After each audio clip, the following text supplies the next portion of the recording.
ایک چیپٹر ہے کفار کے مظالم اور ہجرت حبشہ۔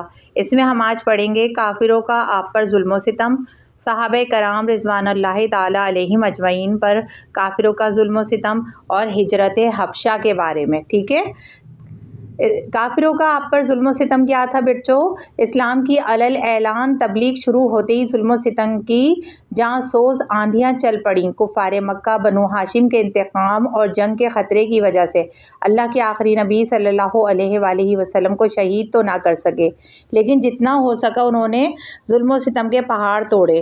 آپ کو کاہن، جادوگر، پاگل، دیوانہ کہتے اور آپ کی شان عظمت نشان میں گستاخانہ جملے بکتے، پھپتیاں کستے، کبھی کوڑا کرکٹ اچھالتے تو کبھی دروازۂ رحمت پر جانوروں کا خون ڈالتے اور کبھی راستوں میں کانٹے بچھاتے تو کبھی بدن انور کو نشانہ بناتے۔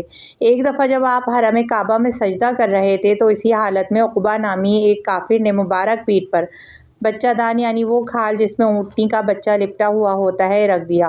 کافر یہ منظر دیکھ کر ہنسنے لگے اور خوشی سے باولے ہو رہے تھے۔ بی بی فاطمہ الزہرا رضی اللہ تعالیٰ عنہا تشریف لائیں اور اس بچے دان کو وہاں سے ہٹایا۔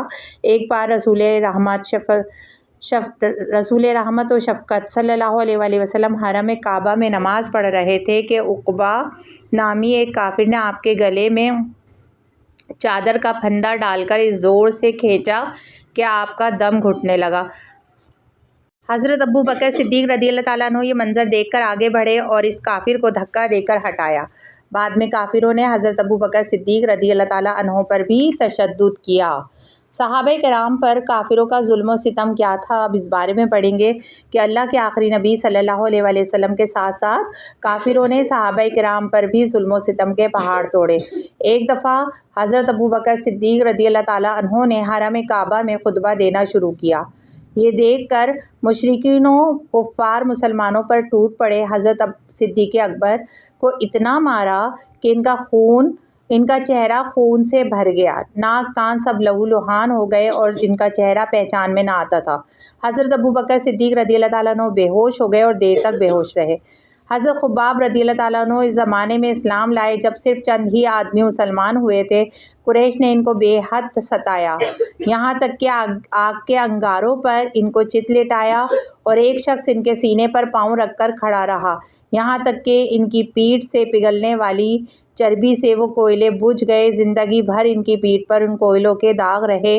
ایک بار حضرت عمر فاروق اعظم خلیفہ دوم رضی اللہ تعالیٰ عنہ نے اپنے دور خلافت میں وہ داغ دیکھے تو ان کا دل بھر آیا اور وہ رو پڑے۔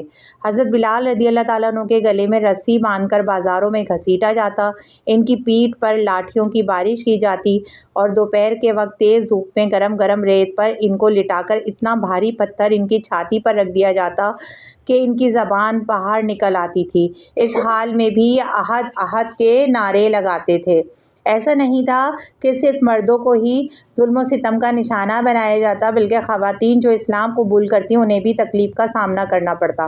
حضرت عمار بن یاسر کی والدہ حضرت سمیہ رضی اللہ تعالیٰ عنہا وہ خوش بخت خاتون ہیں جنہوں نے سب سے پہلے اپنے خون کا نذرانہ پیش کیا۔ یہ بوڑھی تھیں اور ابو جہل نے انہیں نیزہ مار کر شہید کر دیا تھا۔ اسلام کی پہلی شہیدہ ہونے کا اعزاز انہیں ہی حاصل ہے۔ حضرت سمیہ رضی اللہ تعالیٰ عنہا کو ہجرت اولیٰ سے کیا مراد ہے؟ یعنی پہلی ہجرت حبشہ جب کفاران قریش مسلمانوں کو تکلیف دینے سے باز نہ آئے بلکہ ان کے مظالم میں اضافہ ہونے لگا تو اللہ کے آخری نبی صلی اللہ علیہ وآلہ وسلم نے اپنے جاں نثار صحابہ کو اجازت دی کہ وہ ہجرت کر کے حبشہ چلے جائیں۔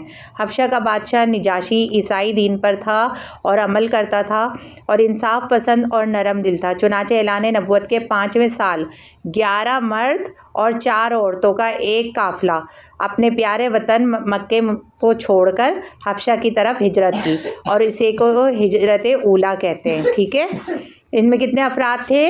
11 مرد تھے اور 4 عورتیں تھیں۔ کچھ دنوں کے بعد مزید کئی صحابہ اور صحابیات نے حبشہ کی طرف ہجرت کی، یہاں تک کہ حبشہ ہجرت کرنے والوں کی تعداد 82 یعنی 82 افراد تک پہنچ گئی۔ یہ دیکھ کر قریش نے حبشہ کے بادشاہ کی طرف ایک وفد بھیجا جس نے بادشاہ سے اصرار کیا کہ وہ ان مسلمانوں کو قریش کے حوالے کر دے، مگر کفار کی یہ کوششیں ناکام ہو گئیں۔ آئی سمجھ میں بات بچوں؟ کون بتائے گا کہ اللہ کے آخری نبی صلی اللہ علیہ وآلہ وسلم پر کیا کیا ظلم و ستم ہوئے جب علل اعلان آپ نے تبلیغ کی؟ جلدی بتائیے۔ جی اجیا، حضور صلی اللہ علیہ وآلہ وسلم ان پر ہاں، اور آپ کو کیا کہتے تھے؟ کافر اور دیوانہ، جادوگر، کاہن، اس طرح آپ کے گستاخانہ جملے بولتے تھے۔ اور حضور صلی اللہ علیہ وآلہ وسلم جب حرم کعبہ میں نماز پڑھ رہے تھے تو کافر نے کیا کیا تھا؟ یہ واقعہ کوئی بتائے گا مجھے؟ جی بیٹا۔ کہ وہ ان کے گلے کے اندر پھندا ڈال کے کھینچ رہا تھا۔ ہاں، حضرت ابوبکر صدیق آگے بڑھے اور اس کو دھکا دیا تو کافروں نے حضرت ابوبکر صدیق کو مارا۔ اور حضرت ابوبکر، اب صحابہ کرام کے مظالم کے بارے میں آپ نے پڑھا ہے، ایک واقعہ بتائیں حضرت ابوبکر صدیق پر کیا ظلم ہوا تھا؟ جی بیٹا۔ جب حضرت ابوبکر صدیق وہ خطبہ دے رہے تھے تو کافر آئے اور ان کو اتنا مارا کہ ان کے چہرے خون سے بھر گیا اور وہ کافی دیر تک بیہوش رہے۔ شاباش، بہت اچھا بتایا آپ نے۔